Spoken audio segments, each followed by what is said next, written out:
right. So, welcome to the first episode of the Something to Scream About podcast. Yeah.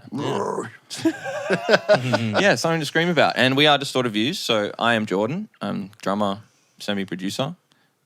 I am Cameron. I am the other producer, the other half, and lead vocalist / guitarist. Yes. I'm Morgan, the bass player. And Andy, guitar, lead guitar. That's it. That's Sure, right. bro. Yeah, That's us. sure, bro. I'm Andy. Fuck yeah. Remember we were trying to do the fucking Triple J thing, and then every time we got to Andy, it was like, and Andy. It sounded like a voicemail. Yeah, we had to pretty much record something for Triple J Unearthed, and we had to Intro. and I tried because we weren't together, and I tried to get everybody to do their own okay, hey, it's this person, hey, and then I tried to stitch it together, but because we weren't in the same room, it sounded really unauthentic. And Yeah. it sounded like we were just piecing together what was going on, and it just was terrible. So that's where that joke comes from. But yeah, it was really bit fun. of insight. So yeah. But yeah, so what have we been up to, guys? What's been happening? What's been the latest go for us? Well, we just finished our last gig at the Flaming Galah, which was lit. That was the keg stand. Yeah, it was correct? really good. Cake stand, guys. Thank you, guys. Shout out to all of those guys. Very professional. Yeah. Very good soundy. Very good. Just the way they went about everything, the communication, the everything just went very smoothly, and it was a really, really good night, really good show. So, yeah, shout out to all of Yeah, them. and the photos turned out alright, eh? Yeah, Yeah, I it's enjoyed better it. than we Good are. side Big shout out to the boys. 100%. Yeah, we definitely look better. Definitely. What do you reckon in terms of compared to your first sort of show experience? Is it something that you I don't know, is it were you nervous? Are you was it something that you were really stressed about considering it was such a first gig type situation? The second one, not so much. The first one, I think I was a bit just wanted to plan it, make sure it was perfect. Yeah. So there was heaps of stress behind that one, and we rehearsed tons, way more for the first one than we did for the second one. So the second one felt way more relaxed. I think we all saw it when we were definitely. rehearsing. We were Definitely. a little bit more relaxed, a bit more confident. I didn't realize how much on the first gig I would be so focused on being perfect instead of Yeah. just having Yeah, man. fun. Yeah. Instead of Yeah. just enjoying it and slamming it and jumping around with energy, I was so I need to play the riff. These are the notes in my head, and then the vocals go like this. And I was so just being a perfectionist, and I just forgot to just enjoy myself. Yeah, I was the 100%. exact same. We Yeah, put I way too did much not pressure move. on ourselves Yeah. for that first gig. Yeah. The second one was way more fun. Second one, Hopefully, the 100%. future Heaps ones are more. going to be way fun. We'll still prepare ourselves, but just be more relaxed. We know what to Yeah. expect now. I think that's good though, in a way to have it's pretty normal to have nerves and to feel that anticipation going into a gig, but it's also a good thing because you hold yourself in a high standard or hold a Yeah, high regard definitely. for your performance, and you just want to do really well. So I don't think that's too much of a bad thing. But I mean, it's a small gig; you shouldn't be too worked up. Yeah. Other people can relate to that, which is good. But seeing Cam and how he works with everything, man, perfectionist. It's not a bad thing. Yeah. exactly. Yeah, you are. I right. can't stop it. It's I'm always no, it can be better. We can be better. No, You failed your family. Is that No, what it yeah. is? Bleep that out, motherfucker. Yeah, I don't know. What about you, Morgan? What you find in the first couple of shows? Well, I'm exact same as Cam. The second one, I managed to have a lot more fun with it, not be so worried about playing everything perfectly. Because the first show I played, I was a statue pretty much, just hitting the right notes, but not looking very dynamic at all. Yeah, everyone was like, yeah, you guys are good, but your bass player just stood there. And I was like, Yep. give him a chance. Just give him a chance. He's that a was my cardboard first cutout. time ever on stage. Yeah, bro. The second gig, you look awesome. He just falls Way more movement. Yeah, no, that's wicked. I reckon we did all right, and onwards and upwards, everyone can Definitely. relate if they're just starting out. So I think it's important to talk about anyway. But we have been only doing 2 gigs, and we only started this year, so I don't think that's too bad going. We've hit the ground running quite intensely. Very big social media presence. millions Yeah. of followers. No, but just posting huge. frequently. Hundreds. Yeah, Hundreds and We're hundreds. posting frequently. We're making noise. Our We're DMs are going off. with They're not. bitches. Well, we're hitting the ground Jordan's losing running. his mind. We're hitting the ground running. We're making lots Jogging. of noise. We're doing everything right. We're not. Everything right. That's a big call. Well, I'm we're calling not. you out on that because We're not. I'm not. We're not everything we do is to our a somewhat of a structured standard. We're not just chucking Yeah. shit out on YouTube and being like, "Hey, please like and share our new song." It's like, Yeah. you know, we're scheduling releases, we're putting music videos out, we're, you know, programming everything and having it all in a structured setting. Yeah. And as a new band, when we've only been running really in this type with these members, because we've only been going for under a year, pretty much with these actual members. Yeah. The intention's there, right? Like the intention's there to be professional. We and hold like, ourselves to a high standard. Yeah, exactly. And like that's kind of, I guess, another reason why we sort of deciding to start this is to give other people a bit of an insight as to how we're thinking, how we're moving along as a band, and to be talking about things that, you know, hopefully will either help other people or Yeah, just- there's yeah. so many experiences that other bands share that are all the same, like working out gear, figuring out what the hell works, like, you know, especially when it comes to new music gear and figuring out how to make your own guitar tones and not just copying stuff from the internet and really trying to hone in on your own sound and your own uniqueness and trying to stand out and not be so repetitive like other bands. And I think there's a lot of things that other bands are going to relate to. Especially finding the right members as well is a big one. Yeah, well, actually, it's probably a good thing to talk about, like how we sort of came together as a band and how this whole project kind of started, because Yeah. it'll be pretty, like, I guess pretty similar in trying to find a group of people that works well together and can get to a place where you can make music and do the things that you want to do as a band. So, like, I know that, you know, I was a latecomer, so why don't you talk about how it sort of started for you? Yeah, so pretty much started. So I was in the hip hop scene, rapping and stuff for years and years and years. Grew up on hip hop and loved that whole scene and culture. And then as I started getting older, around 17, 18, I started listening to more heavy metal. So didn't listen to heavy metal till quite later. And I started getting into it when I started getting into gym.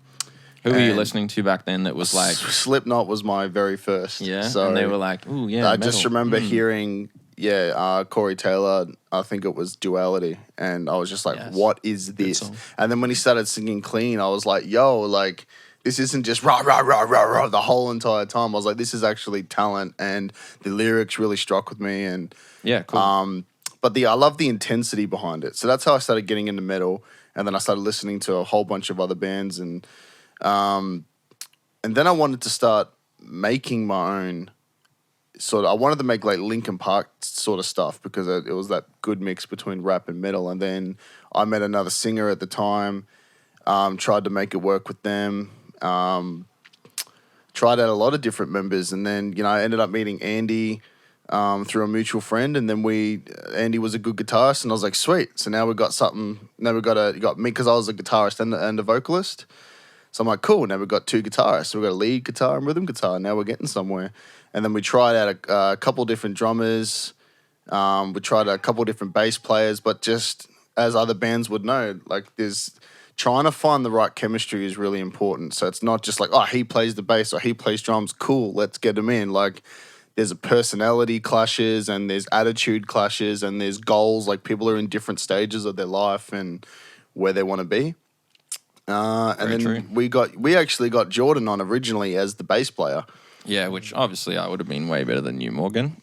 You think you're funny? Yeah, jokes. I got calluses from that first practice session. So still. I met Jordan at the gym years and years ago before I was even doing metal or anything. I was just a rapper when you were and small. when I was small. And then before I joined the army, and then he was an EDM producer and I was a hip hop producer. And then we were just having this workout at the gym and we were like, yo, like, what do you do for work? And he's like, yeah, I make EDM. And I was like, oh, I make hip hop. And we were just like started chatting about producing. And then after I left the army and wanted to do music full time, I went like, who do I know that's an artist or a musician that I can try and get into this band? And then Jordan just popped in my head and I was like, I wonder if he plays an instrument.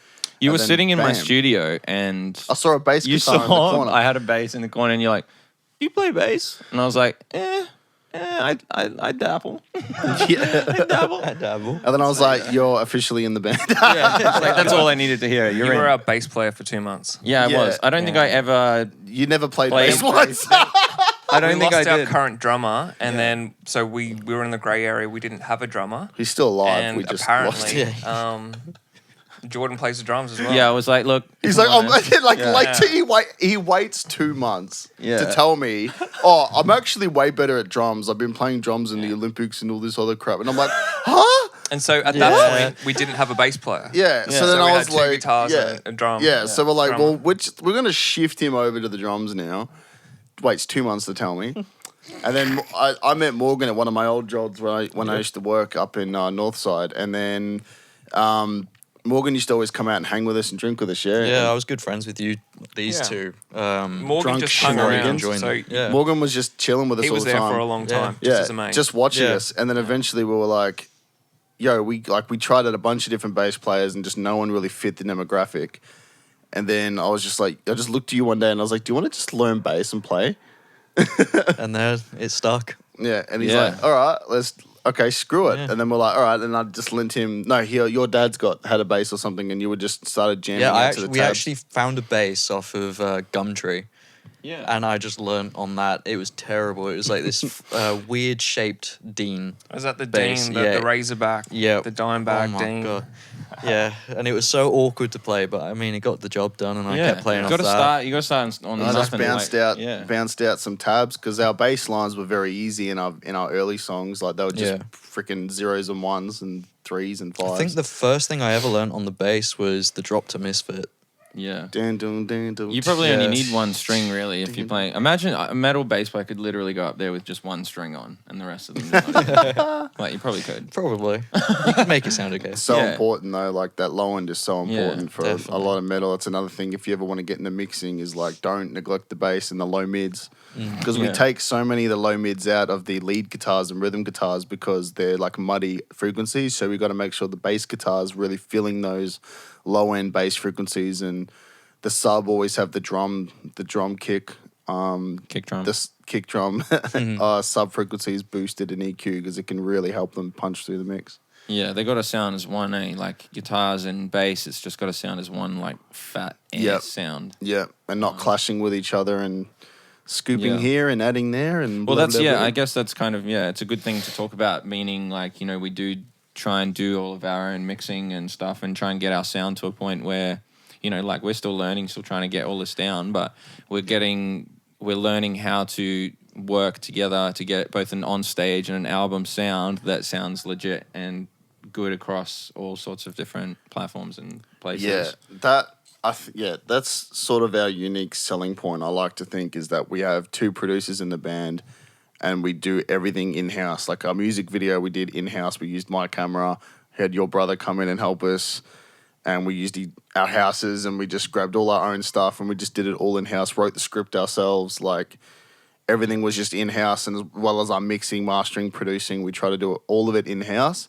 And then on top of that, we grab all of our experience, and we want to share it with you guys that are whoever's listening to this, and ups and downs, and all the things that we struggled with. And then if you guys if there's any other bands out there or solo artists that are following the same stuff, you can take things away from this and hopefully learn some stuff. Yeah, hopefully. Well, in that instance, let's talk about kind of where we're at in terms of what gear we're using, and like sort of maybe like as Morgan said, we started out by using just whatever we could find and whatever came to mind and stuff like, and what sort of how I'm we just thinking of the crap I've done. Yeah, So, like you got to just make do with what you got. starting out, we had what do we fucking have? We had Amplitude or some shit, yeah. Yeah, like a very cheap Really program. cheap amp sim. We had no idea. We were just using presets. We had no idea about how to make a tone, what to do, what drive pedals were, and any of that stuff. Because like I said, I never came from a metal background. I didn't grow up playing guitar. I've only been playing guitar under 2 years. And I've just now I'm obsessed, and I just absolutely love the instrument. I cannot get enough of it. Yeah, I caught you sitting on it the other day. That's why it's brown now. Yeah. Oh my god. Oh, Up God. my asshole. Oh my god. And that will be cut in post. Yeah. Or It will ain't it? getting cut. It ain't getting. This is live, Yeah. motherfucker. Nothing gets cut all from holds. Yeah. Anyway. Yeah, we used Amplitude for a good while there, and then we started using Nolly, another cheap program. We didn't even know guitar. about drop tuning either. We were playing in drop D, I think, was like all we had we had really. a couple of drops in there, but not as heavy as we are now, that's for sure. Yeah, we were just I don't know. We were playing our stuff was very much the same too. But it's crazy to think of how much better we've gotten just in, just a little over a year's time. Yeah. Yeah, for sure. But yeah, we started with just amp sims, pretty much because it was more convenient. And a lot of them came with pre-patched presets that you could just use, and just so you could get some ideas jotted down. Yeah, it's just to get to a point where you can actually get some ideas down on paper and then start to formulate some sort of a sound. And then once all of us joined actually, and I was like, crap, now we actually really have we have committed members, which is huge. We were all like, we all want to do this. We were all committed. It wasn't like there was no ups and downs or, we're like, I knew it was legit. Then I thought, now we can start investing money into some real gear. And the first bit of gear we bought was an XFX3, which is freaking hilarious because it's like $4,500. And that's like, most people would be like, what the hell? Like, your first gear you bought was a $4,500 XFX. Yeah, exactly. But there's reasoning behind that is because me and Jordan being producers, we already have a crap ton of studio gear. So we were already familiar with producing. It was just metal was a new genre completely. Like the way I mix metal is so different to how I'd mix hip hop. They're very, very different. Yeah, and same as EDM. Yeah. So XFX3 was the first thing we picked, and I pretty much picked that because it could run ultimate multiple instruments out of it at the same time, which I thought when we play live, I was very big on being able to do what we do in the studio live. Yeah, exactly. So you can like run. So at the moment we're running what, you and Morgan through Me it? and Morgan out of it. It wasn't originally like that. It was going to be me and Andy out of it. But then we realized just with all the pitch shifting and the way that we changed tunings by using the pitch block, we're like, it's just more convenient to have me and Morgan coming out of it and Andy to have his own, because then Andy can have foot pedals. So then Andy can switch between lead, clean, and distorted without stuffing up what I'm doing. Yeah. So that then meant that Andy, you got yourself. Yeah, I went ahead and bought an FM3, which just like is a mini Axe-Fx just for one instrument. Before that, I had tons of analog gear, Like pedals and which stuff. was quite Yeah. expensive. Let's talk about how hard it was to convert you to. It took a while. And this is all very recent. Like I bought a lot of that analog gear very recently. So it was Yeah, it was some very people are in pricey. that but that's all same like boat. I ever knew, like growing up playing guitar. And so there was some good equipment there, but yeah, the boys, they convinced me and I came around. And man, It's I'm just so happy right now. It's for ease of use, I think, have a- as well. Yeah. I have a 4 kilo FM3 which I carry to a gig and plug it straight in. Yeah, It's amazing. It's more of It's got everything convenience. in there. Like, there's always going to be the argument of real gear sounds better, and yep, it does. I will be the first to admit that real hard gear just has that live fullness sound to it. But if you want something that's convenient, and I'm talking ridiculously convenient, amp sims are the way to go. And I want to just be clear on the distinction here, because, like, for example, even me now, right, having been into this project, I've listened to metal for many years. Even if I'm listening in a gig, I can't tell the difference when the full band is going on. So the audience or the listeners won't tell the difference. It'd just be you. If you're good at making the tone, and you include the things that a real cab brings, like a lot of the low end and a lot of the not cutting the mids too much, and especially on the high end, not having the treble up too high, because otherwise it'll be like. Yeah, we made that mistake. We have made that mistake You see on our heaps first of batch. the big bands touring the world these days.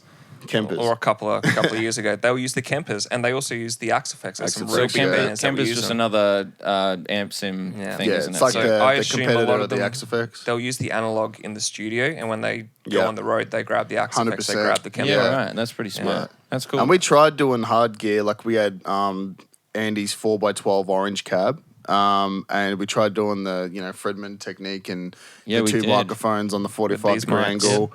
Yeah, those two with those Shuas, mics, yeah. SM57s.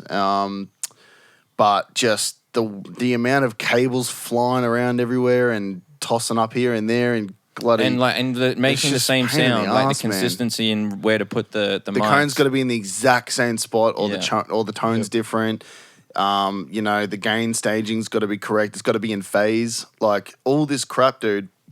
Or you can just literally plug one XLR out of the XFX output into your audio interface, and then you're freaking done. And you just double track Yeah. your guitars, and it's like beautiful. It's very easy, isn't Way it? better. And that's the first EP. It's all digital. And it sounds Yeah. fucking dope. Yeah. Yeah, Yeah. exactly. Yeah. Very Yeah. true. And that's on our crap tones. That was before I learned. I learned so much after our EP was released about honing in on really making the tone ours and Yeah. the low and the importance of the low end in the guitars and how to duck frequencies without completely thinning out the tone and getting rid of it. Our first tone, like on Propaganda and everything, we had to do a lot of post. I remember in the mixing, you had to do a lot of Yeah, post to I did, to fit it in. rectify a lot of the high end because the high end was so and hissy. So yeah, there's so many different things that we've learned. But like most of that's so most of it's digital now. Except we did go backwards with Morgan to Yeah. We did. to So, some actual analog Yeah. gear. So I'm going to be coming out with a video soon on Morgan's bass tone. So we've already got one on our how we make our current gig tone on YouTube. So feel free to check that out after this if you listen to this. So the reason why we went back with Morgan's tone was because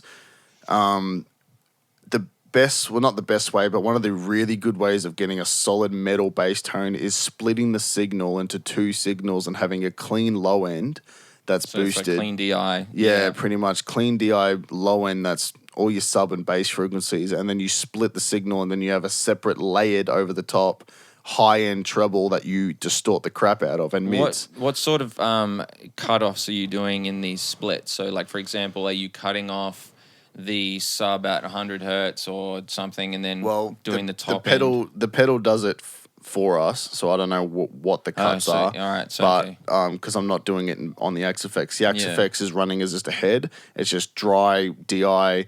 Input 1 to output, input 2 to output 2, and then Yep. we're splitting it, doing a shunt and then splitting them off so we can come out of a cab and front of house at the same time. But the pedal, it's called the aggressively distorted something machine. It's called Adam. Adam. The Isn't it from aggressive- Nolly? Glass Yeah, it's from Nolly. It's like And obviously- advanced distortion aggressive machine. There you go. That's it. Wow, that must have been Silly a name name. to come up with. It's like, but isn't his name Adam? Yeah, Adam Nolly, yeah. Okay, yeah, well, that so it's makes made by more Nolly sense. from Periphery, or used to be in Periphery. Yeah, you should watch Really, Periphery really good stuff. pedal. Yeah, Nolly's great. It's So if anyone wants to amazing. learn mixing stuff, definitely follow his tutorials. But yeah, so very, essentially very calm. you can mix the dry and wet of the distortion, the blend, and then it's just you got this mean, chunky, distorted, non-crazy high-end treble and mids. But then you blend it in with a nice clean low end, so your sub frequencies are still really clean, and it's not like getting crushed. But then you're blending it in together really nicely, so it works really well for metal. And yeah, And now so it's that's solid. So and you've got foot switches on there too to be able to Do. change between clean Yep. and distorted. And Yeah, so we got them on clean for your, for our suffocate, for Start the suffocate is clean, and then Yeah. you can switch to the distortion and the drops. And on the breakdowns and shit. So it's really yeah, cool. that's true. So that's the gear we're running: XFX, FM3, and then a analog foot pedal. Yeah, and we're running. So we also run our backing track system. So maybe we should talk about that a little True. bit. But, Get into that, Mr. Producer Man. well, yeah. So we're running like basically I took the tracks that we've had and finished, and then I'll take out the elements that we're playing live, and then I will render off the rest of the track somewhere around 0 decibels so that it's the same volume, so we can just pump it through front of house. and they have can it at adjust it. Yeah, and then can adjust and make changes. But essentially, it's all the effects and the extra sort of maybe synths or strings or whatever it might be. Fucking hate the strings in our songs, man. Yeah, well, that's, In the actual finished product, you don't hear it, but when we play live, all I can hear is. It's like I'm like, yo. How does it go? Yeah, well, the strings are an important part. They're an important part of any kind of. Sure. It just makes it atmospheric. It fills out the outsides. Synths, the same sort of stuff. So anyway, the backing track we do split. So we have one that is accompanied by a click, and that goes routed through what's panned to the left, and it gets routed through our in-ear system, and then we get that in our ears, so we can actually hear and play along. the way we've got around it without having to have like big mixer boards and everything. So that's another thing we can talk about too, guys. Is like when people think about getting in-ears and getting this and that, it gets really confusing, and all the information on the internet's crazy too much, and there's all this routing, and they make it so freaking complicated. And not only that, you look at any in-ear gear, it's always like $800-900, $2,000. We went to Manny's, our store DJ Manny's, and the dude quoted us like $3,000. It was like, I think it was like 1,700 for like your traditional in-ear setup. Yeah, and then all silly. the other gear, and the road case and everything else on top. We're like, bro. And then I go home and I got it all for $250, our whole fucking setup. Off eBay. It works amazingly as well. Yeah, it works really well, guys. It hasn't failed us once in rehearsal or once on stage. So, and I should have been prepared to know the brand name, but you can look it up. It's like $250 for the in-ear system, right? Yeah, we can link it. Yeah, and it's a YouTube video. it's just literally all it is. It's just like a radio transmitter that runs at a frequency that doesn't interfere with radios, the TV channels, trucks. Like it runs on a frequency that no one's using, so it works really well. You get no interference or anything. It doesn't go off Bluetooth, so it doesn't go off Wi-Fi or anything. So you're not going to get any internet interference. It's really spot on. Yeah, and then we might actually do a little video, maybe going through that setup one time, do a little tutorial. Yeah. But yeah, so essentially we're splitting a front of house version, which has no click and it has all the effects and backing and stuff, and that goes to the front of house, obviously. And then we have another version which is accompanied by a click and a couple of count-ins, 1, 2, 3, 4, ready, set, goes. And then that's in our ears, and that keeps us in time. And then we're sort of now working on trying to incorporate, like, we just got ourselves a little mixer board just down here, which is enabling us to do this podcast. And we can now hopefully be able to run a sort of a mini mix of us on stage in through our in-ears as well. Yeah, so it's really good having this as well, because before we were just using our in-ears, just basic metronome running out of the laptop. So we'd have a little bit of a backing and a metronome in our ear, but then we were relying on foldbacks and everything for our on-stage sound. And now with our routing as well, with the XFX and FM3s and everything, we've only just started getting from feedback from our first gig. So that's another awesome little tangent too, is that, you know, from our first show, we had people come up to us, and we always take feedback, guys, and criticism, and take it on board. Don't get offended or anything. Yeah, you need feedback. So we had really good feedback from a fellow, shout him out, Void Matter, from Luke from Void Matter. Yeah, 100%. Gave us good feedback about not having any on-stage sound. So we were just running all front of house, which sounds all well and good if you're standing really far back. But as he came closer to the stage, we had like no on-stage sound, because we weren't running on-stage cabs or nothing. So it sounded really empty and stuff. So that led me into going home and taking that on board. And then now we run out of output 2s, our second outputs, into real cabs through a matrix power amp. So we can pretty much run both, like at the same time. Cabs, which is really cool. And then now we have on-stage sound and that. So, but I forgot where that was a little tangent. I forgot what I was saying before that. Yeah, well, that's all right. Yeah. It's like things that we learn, things that we're doing. Yeah. Yeah. But yeah, so I guess that's kind of like a good quick little rundown of the gear that we're using and the place that we're sort of at the moment. We're still figuring out, you know, as you play live, it's very different. Every venue's different. Every soundy is different. Yeah. And you've just got to really work with what sort of things are going on in the shows and try and go from there, I guess, and figure out what the best options are. Yep. But yeah, so what's happening for us in terms of shows in the next... Are we playing any shows? We got one coming up June 5th, O'Sculligan's. Yes. It's going to be bang, fun. bang. Bang, bang. Kiss, kiss, bang, bang. Kiss, kiss, bang, bang. That's it. Is that a release? That's the name of their release, isn't it? Yeah. Yeah, sick. Yeah. So they're doing like a little release, and I think we're opening up for those boys. Yep. Awesome. And then we've got Moondole in July 10th. Moondole Festival. Which will be fun. Yeah, That's Mansfield gonna be Tavern. Looking forward to that one. Definitely our biggest gig coming up would be that, because there's going to be a lot more people, a lot more bands. Yeah, Let's heaps hope of they good get bands in early playing. for us. We're on at 9 a.m. Get up early, boys. Yeah. There's definitely perks, boys, to playing first. There is, True. because the bar is open all day. And that's great. So, so if anybody's around, come to those shows. If you're in Brisbane, you probably like the 3 people that are listening to this may or may not be available. So that's good. What about music and stuff? Like, obviously, you know, we don't want to give too much away in terms of what we're doing music-wise, but I guess, Cam, you can talk about that, seeing as you do most of it. Yep. Thank you. Yeah, I've been writing a lot more 7-string stuff. And by sevens, you mean drop, 7-string like lower guitar. tuning. Yeah, like drop E, drop drop E, F. drop F, and drop G, guys. So, just, heavy. stupid low. Really. really cool stuff. And on top of that, I've been taking vocal lessons and learning how to sing and experimenting with different types of screams. So at the moment, my screams have just been your basic fry because I've not been screaming very long. And I'm just working on developing false chord screams as well as mixed voice, and just getting our music to the next level instead of just being one new metal, band trying to get into genty type stuff, trying to get into metal chord, melodic chord progressions, and just keep an eye out for the next EP, guys, because it's going to be good. There's some heavy stuff in there. We've heard little snippets here and there. Very heavy. The aggression, My God. the aggressive Yeah. stuff, man, I love it.